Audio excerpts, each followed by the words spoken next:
Here on the Jersey Magazine, I'm Jim Monaghan. My guest this morning, his resume includes comedian, best-selling author, speaker, producer, entrepreneur, Ron Tite. Good morning and welcome to the Jersey Magazine here on WDHA. I thought you were going to say, and now, I'm going to add it to the bio, and now guest on Jersey Magazine with Jim Monaghan. Yeah, this is. Well, there you go. It should go without saying, Ron. Yeah, perfect. So I want to start with the comedian angle of it. How did you get into that? Because I'm fascinated by people who can make other people laugh. Well, I always, growing up in a kind of an Italian Quebecois family, I sat at kitchen tables listening to people tell stories over and over and over again. And I always loved that aspect of it. And I loved stand-up as a craft. And I always wanted to kind of I wanted to explore the method to the madness, like I knew that somebody doesn't just get on stage and it all just flows. So, how does it happen? And I wanted to just experience it. So I went to a friend who I was doing stuff at Second City, and I went to a friend and I said, okay, I want to start stand up. How do I do it? And he goes, go to an open mic and just sign up and you'll get 5 minutes. And then, you just keep going back every week. So I said, okay, I'm going to check it out. I'm just going to take a look. I'm not committing. I'm just going to go down and take a look. And I went down. Jim, it was horrible. I mean, I sat there and I was like, I'm not doing this. That guy's drunk. That guy lost a bet. Like, this is a horrible way to start comedy. So I said, no, I'm not doing that. What else can I do? And he goes, well, I guess you can try and find a producer who's producing a live show at a club somewhere and convince them to put you on, even though you've never done it before. And so I just said, well, why don't I just make myself the producer? So I'll just be a producer and make myself the headliner. So my very first stand-up comedy set ever of original material was me headlining, doing a 45-minute set in the show that I produced. And I got some friends to kind of open up. That guy, Steve Patterson, who's now a very successful stand-up, hosted the show. And so I took an entrepreneurial approach to it. And what I love about stand-up is that when you integrate humor into, if I do it now with speeches or in books, what comedy does is comedy proves to people that they can see a really specific issue from a completely different perspective, and the one that they've never thought of before. And a lot of people, be it in politics or be it in work and corporate life, whatever, they kind of cross their arms and they go, this is the only way, I've got 25 years in this business and this is the only way it works. And you show them the humorous perspective on that issue and they laugh and you go, I gotcha. You just prove to yourself that you can see it from another angle. And now I'm going to show it to you from a non-funny, more strategic or important angle. See, I can't imagine a business where you have to be on. You've got to be on. Okay, be funny. And like you said, you went to that open mic and it was terrifying. And years ago, I used to play coffee houses and would do open mics. So I know what that knot in your stomach is like, but you could always kind of flub your way through. I had a guitar, so I had something to fall back on. I don't think there's much to fall back on if you're a comic, and it's just not there that night. No, that's what I love about it. And that's what's terrifying about it. A lot of people would say, what's it like? What is if you could have described the experience? And, I said, well, when stand-up goes well, it's like crack cocaine. Like you want more and more and more and more. Like you get addicted to it. It's amazing. It's an incredible high. And when it doesn't go well, it's like crack, the deep, dark underbelly side of stuff. No, I'm not pushing a pro-drug agenda. Obviously, that's a joke. But it's something that you want more and more and more of. And there are no excuses. In any job, there's always, I sent an email. He didn't get back to me yet. There's no excuses in comedy. There are no excuses. They either laughed or they didn't. And to me, what I love about that is that it's actually freeing for me because there are no rules. It's like, that is the only rule. Either they laughed or they didn't. That you can do whatever you do. You need to do a handstand. You need to run into the audience. You need to, whatever it takes to get them to laugh. That's what you have to do. Ron Tite's my guest this morning on the Jersey Magazine here at 105.5 WDHA. So you talk about going and producing your own show to start. And I don't know if that's reinventing yourself or just kind of taking the next step. And ultimately now I know you do a lot of public speaking and you incorporate comedy into that. So I guess the question kind of is, it's really a yes, no question, but is it a reinvention of yourself or just a progression from point A to point B to point C for you? It's not as much a reinvention, but it's a continued exploration and an evolution. And you just continue to go and seek and try. And there's, there are the process, I think, to continue to evolve ourselves. We have to look at reinventing the way we do things or the way that the establishment does things. So when you look at all the disruptors in any category, they're simply solving the problems the establishment couldn't or wouldn't, because they're looking at the problem in a different way. They're changing the process of how you get there. We've spent a lot of time about over the last couple of years talking about this idea of the Great Resignation. That there are people who are resigning from their jobs to go and seek and find something new, and they're trying to reinvent themselves. And I think, the only thing worse than the Great Resignation is the Great Resignation. And in fact, that's why I wanted to have you on. I saw you speak a few weeks ago, and you brought that up, the two kinds of Great Resignation that we're going through. Tell our listeners about that, Ron. So yeah, the first one is the easy one, and that's the one that's got all the attention over the last couple of years, which is the Great Resignation. It is a reaction to an unfavorable situation. This sucks. I quit. I'm out of here. And you go in search of something else. So it's a reaction to an unfavorable situation. But the other definition of resignation is way worse. And so the other definition of resignation, of course, is someone who is merely resigned, that they are resigned to doing the same old thing over and over and over again. And so it's not a reaction to an unfavorable situation. Worse, it's an acceptance of it. And that's way more dangerous for your career. And that's way more dangerous for your happiness and way more dangerous for your mental health.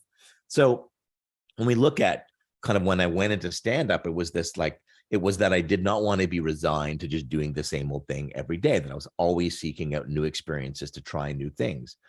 And I knew the other side of that is that I thought the category was resigned, that I thought stand-up was like, well, this is the way you do it. This is the way everybody does it. You do open mic night, then you do a Tuesday night, you do 10 minutes, and then you become a headliner 4 years later. And even the definition of what a comedian was, right? Which is like you're a comedian, you stand up, you adjust the microphone, you say, how about a big hand for that last act? For such a creative industry, it's interesting that the establishment of comedy says anybody who veers from those established rules isn't a quote unquote real comedian.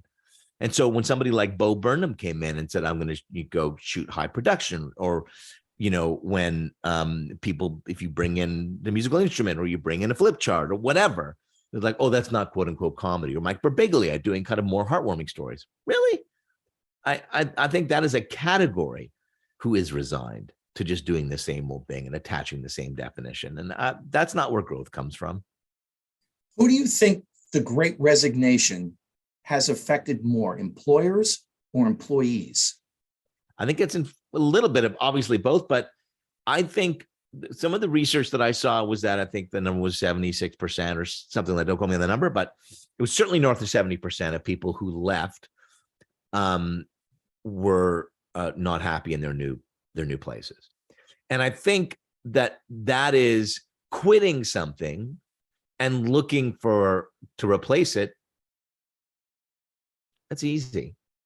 That's an easy move. It's an easy move in an economy where there are a ton of jobs. And when I started my agency, we found that because we were a new agency and we were starting stuff up and we were trying to go about things in a different way, we had people from big agencies who came and they're like, oh, great, finally, I can get away from that big agency. And then they came to us and then we realized, I was like, oh, you just don't like advertising. Like you're looking for something to refresh your career, but you're looking externally, you should be looking internally. That's not, I mean, I'm not saying that there aren't places that jobs that don't suck, or that, managers who aren't fulfilling and inspiring, but often this constant quitting trap is like, I'm just going to keep looking for a thing at another job at another place. And it's like, they're all kind of in the same category. And I don't know that you're going to get what you're looking for. That's not to say, that managers can't be better, that leaders can't be better, that we have pay inequity and like all those big things. But I think quitting company A to go to company B in the same category, it's probably not going to cut it. And I think this applies to family relationships as well, this great resignation. And, just like, well, this is the way my family is. This is the way my wife is, or my husband is, or my kids. And you resigned yourself to that as opposed to trying to make a breakthrough. Yeah, I totally agree with that. I think I remember doing some work with the prison system in Canada as a consultant, not as an active member. But I remember talking to the leader of it was called Corcan. It was like the business side of prisons and how they made products and stuff and then sold those products. And I said, like, what do you do with, how do you get people to make the leap into a better life? And he said, it's really about the phrase, now what? Because people come in and go, oh, but I was, I had this type of childhood, or, my parents, abused me, or I went through all these horrific things. And you go, and they would say, okay, now what? We're acknowledging that occurred. Now what? And so I think we can all attach those behaviors of, oh, I'm this way because I went through that. And I'm just resigned to living out this definition of what my previous life, tells me that I should be like. And I think that's a cop-out. And I'm not saying that, the road to therapy isn't a difficult one and that we shouldn't be understanding about that. But if we all want to improve our lives, if we want to evolve as people, it comes with us going, I got to acknowledge the excuses that I put on the behavior. And I'm simply resigned to just living out those excuses. And I think I certainly, I grew up really poor and in a home with, an alcoholic and a dad to the left and blah, blah, blah, blah, blah. And I could sit and make all the excuses for living out those inputs. But I don't know, I choose not to. Ron Tite's my guest this morning here at 105.5 WDHA on the Jersey Magazine. If you're watching along on the video here, you can see in the upper left-hand corner of Ron's section, the words church and state. Yep. And that was one of the other things. Hey, you're right, my left. As you look at the screen here, I mentioned I had seen you speak a couple of weeks ago, and that was one of the other things that you talked about in addition to the Great Resignation. Tell our listeners about church and state, because I think we have a different idea, when you hear that, separation and all of that. You have a unique perspective. Yeah, it's funny that we'll get a couple of calls a year to like a voicemail of people will go like, yeah, a spiritual organization. We're like, no, we are not a spiritual organization. So in the advertising world, there is, as in the political world, there is the separation of church and state. And what that means in advertising is that, you could never go to the Wall Street Journal and say, hey, if you write an article about us, we'll run an ad. The editorial team, would always say, no, that's not how it works. It is the separation of church and state.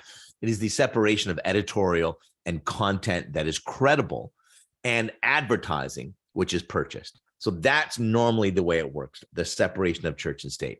But then a couple of things happened over time. The first thing is that the cost of production came down like really, really cheaply, so that now anybody can have a television show. Anybody can shoot a television show. You don't need a studio of, $100,000 cameras. Anybody can shoot a TV show. Anybody can make a magazine. So cost of production comes way down. Second thing is we got global and instantaneous distribution. And that means that anybody can air their radio show. Anybody can air a TV show. Anybody can distribute content globally, instantly like that. Now, when you combine low cost of production and global and instantaneous distribution, what you end up with is this ability to create and consume niche content. And so I'm a big baseball fan. I can geek out on baseball all day long, like all day long. I can go, get this, Jim. I can go during a game from my own couch. I can look at any baseball game going on right now in MLB. I can look at an exact pitch, and within 1 minute of that pitch being thrown, wherever it's being thrown, I can see the speed of the pitch. I can see the drop in velocity. I can see the speed that it leaves the pitcher's hand and the speed that it hits home plate within a minute of it being thrown. And I can geek out on that all day. So what that means then is that now, the big media conglomerates were kind of knowing that they were, that the niche content was really capturing a portion of certain times. So that there are people who, in their behavior, who listen to Jersey Magazine on Sunday mornings, that if you're listening right now, this is probably a ritual for you. It has a place in your lives and you love to listen to it. Now, when you leave here, it doesn't mean you only listen to radio and you only listen to TV or only watch TV, but your consumption world is far greater than that. It's all over the place. So we fundamentally agree that given that new world, that brands need to be media properties and media properties need to be brands, and that the average consumer, they just like what they like. And they don't like it because it's quote unquote content or because it's quote unquote an ad. They just like good stuff. Good stuff is good stuff. And sometimes it needs to be relevant, or it needs to be informative, or it needs to be inspiring, or it needs to be entertaining, but they don't care who paid for it.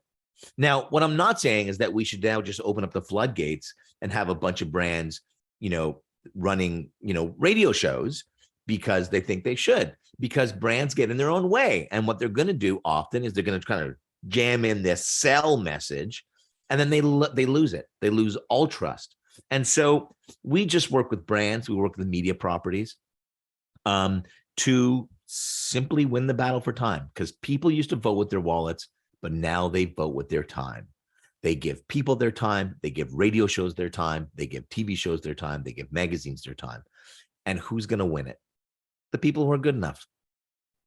It's interesting that you talk about radio and the way you did just a few minutes ago. And I think back, I got into that Ken Burns country series a few months ago. I missed it when it first came out, and I'm watching it. And Ron, as it came up, I'm looking at WSM, which is at the Grand Ole Opry, which stands for We Shield Millions. Started by an insurance company to sell insurance. The legendary top 40 radio station throughout the 60s in Chicago, WLS. I mean, they were legendary. World's largest store, owned by Sears, designed to sell appliances. Yeah. Right? So for people the who Michelin thought, restaurant, right? Gotten too corporate, it's always been corporate. It's always been corporate. What they did back then was they realized we can't just pitch people. Like we have to actually entertain them. We actually have to provide value for people. And once we've got them, then maybe they'll consider us. Michelin star restaurants all over the world, that was created by Michelin tires to get people to drive to places to go to seek out better food. But it was that simple. Ron Tite, my guest here at 105.5 WDHA. You mentioned voting with time versus voting with your wallet. And we have a thing here. Recently, gas prices soared, and President Biden was getting all of the blame for that. Gas prices have come down significantly. And I don't know if he's getting the credit for it or not either way, and I don't want to get into that. But, I know that as a consumer, I'm going to the cheapest place I can find gas. I'm voting with my wallet. So I talk to my kids about that all the time, that, we make decisions based upon money. It's interesting, your concept that we vote with our time. Yeah, there's, and we've kind of lost the plot a little bit on it, in that as we've gone down this road of like brand purpose. And what a lot of brands have done to try and win that battle for time is they've now used cause as a proxy for purpose. They're like, we here at, Mattress Springs Company believe in the environment. And I'm not saying they shouldn't, but they make mattresses. They make mattress springs like this. And so I do believe in purpose. I think purpose is fundamentally important to help win that battle for time. You need to believe in something more, but it has to be connected to the thing that you sell. And so that's one piece, is that they've gone off in this direction where it's like they're just trying to win the time by attaching themselves to the latest cause of the day, even though it has absolutely nothing to do with their product. So that's the first thing. The second thing is that there are people who go for some categories who know, I just want to find the cheapest, right? I just want to find the cheapest. And that's the time for you, that you seek out value, not just in cost, but in convenience, because you don't want to wade through all this stuff. And it's kind of, if you use the example of going into a grocery store, there are some people who want that cashier to say, how was your morning? Did you find everything you've got? And what are you doing this weekend? They want that amazing customer experience. That's what that experience is for them. But for other people, an amazing experience of winning the battle for time is the cashier who goes, you want a bag? Nope, there you go. You're gone, right? That's me. Yeah, exactly. That's me. So that's what I mean by that we need to win that battle for time, but with the full understanding that, yeah, some people, especially in, times where there may or may not be a recession looming, where people start to look for cost comparisons and they want the fastest way to get the cheapest goods. In commodity categories, 100%. For WDHA listeners who want to learn more about Ron and church and state, and whether it's time or money or however we're spending things, and the Great Resignation, Ron's website is rontite.com, and Tite is spelled Tite. Ron, I can't thank you enough for joining me this morning. As I say, I saw you speak a couple of weeks ago, and I was fascinated by a number of points that you made, and I wanted to get you on here on the Jersey Magazine. So thank you for your time. I appreciate it. Jim, thank you so much. And everybody listening, I met my wife on a flight from New Jersey to Toronto. So Jersey has a very special place in my heart.